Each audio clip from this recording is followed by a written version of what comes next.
Good evening, TheoTrade. This is Corey Rosenblum, and you're watching the Theo Nightly video for the 14th of September here in 2022. And this is the day after the big decline in the equity market. That was Tuesday. So let's pick up and get our update where markets are on a big picture. We'll also talk about some of the stocks where the weakness was. In other words, yesterday's session took the indices down about 5%, 4.5% to 5%. Range stayed today's session, but which stocks led the decline? In other words, which stocks went down further, a greater percent than the equity market, or at least the futures? And then we'll finish up talking about which stocks are making new 52-week lows, because that is a suggestion of stocks that are weak getting weaker and will continue making those lows. But let's start here with the S&P. Just on a broad basis, while we take our intraday and short-term trades, keep the big picture in mind. And the big picture, I call this the narrative or the broader perspective, is actually down for the equity market.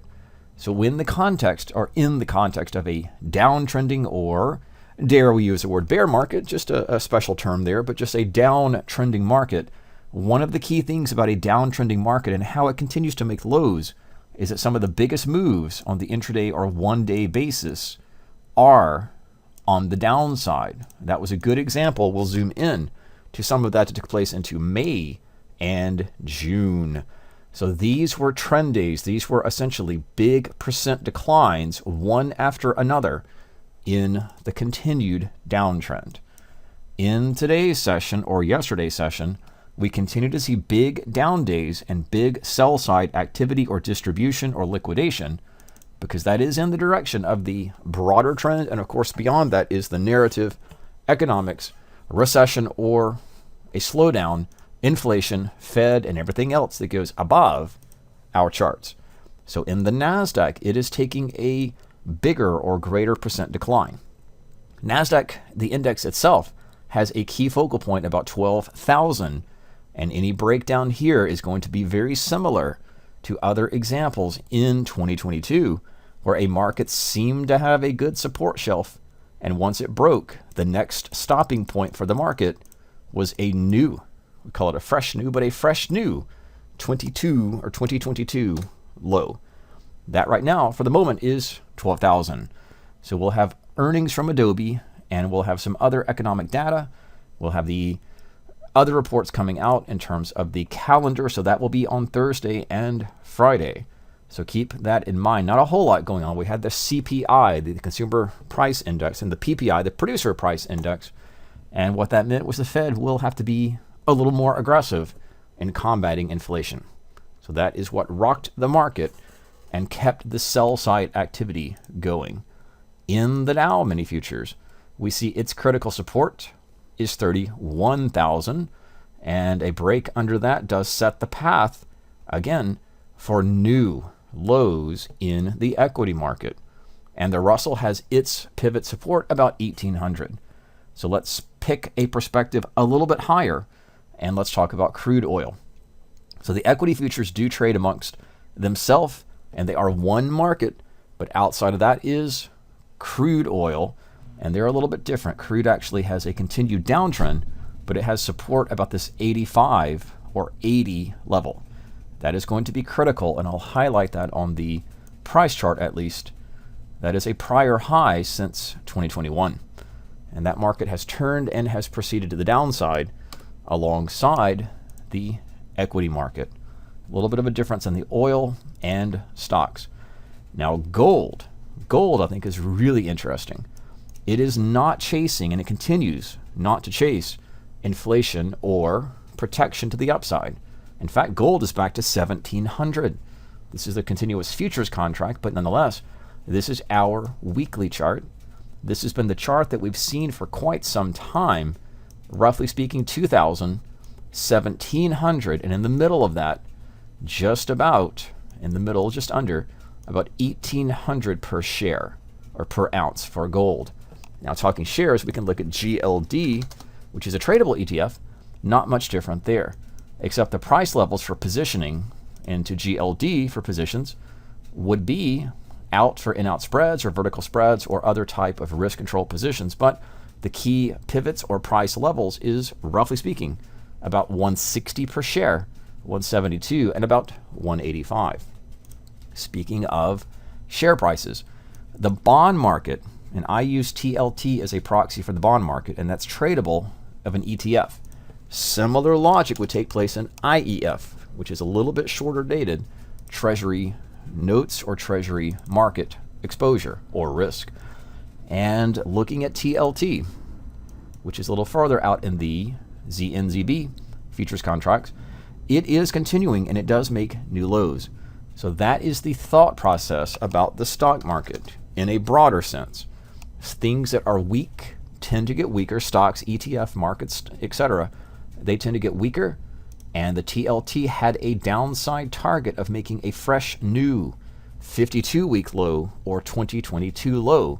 And that is achieved under about 107 in the TLT.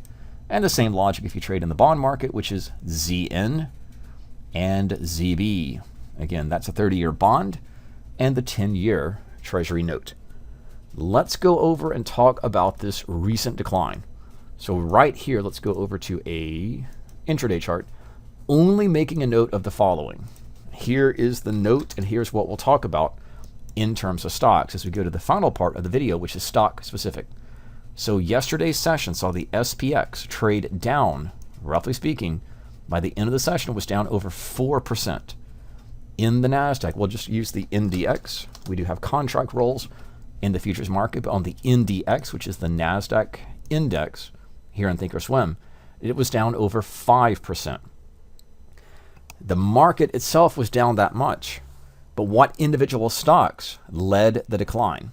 So by looking at that, we can take a view of relative strength and relative leadership. Right now, I'm using the rate of change indicator, only making a note of the 2 days. That's today's session and yesterday. And we want to know what the price percent movement is. This is a percent function. So remember, the S&P moved down about 4.5%. The Nasdaq was down over 5%. Any stocks that are beyond that or are down in the 2-day session, greater than that, are showing relative weakness. In other words, they're rushing to the downside, and that'd be like a horse leaving the gate in a horse race. You want to bet or bank on the fastest horse winning. And if a horse runs out the gate the fastest, that's the similar logic with these stocks making new lows.